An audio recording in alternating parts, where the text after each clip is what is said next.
All right, the 2026 Winter Olympics in Italy have been marred by protests and political messaging from the very first day. It started 5 days ago, and that storm has now reached the field of play. Ukrainian skeleton racer Ladislav has been disqualified after competing with what he called a helmet of remembrance. If you can play his image there, please.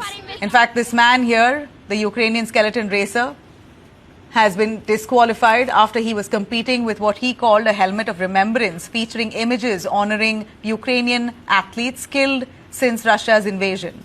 Just hours before his event, the 27-year-old had his accreditation revoked. This is the price of dignity, he says.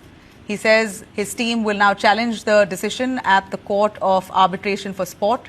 The International Olympic Committee says the helmet breached Rule 50 of the Olympic Charter, which bans political demonstrations during competition. IOC spokesperson Mark Adams argued that the issue is in the message but the venue, saying with over 130 conflicts worldwide, the Olympic arena cannot become a platform for each one of them.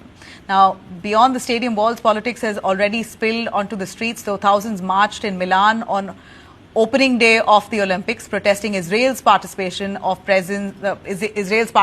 the Olympics, the presence of ICE agents with the US delegation, and the environmental and economic costs of hosting the games.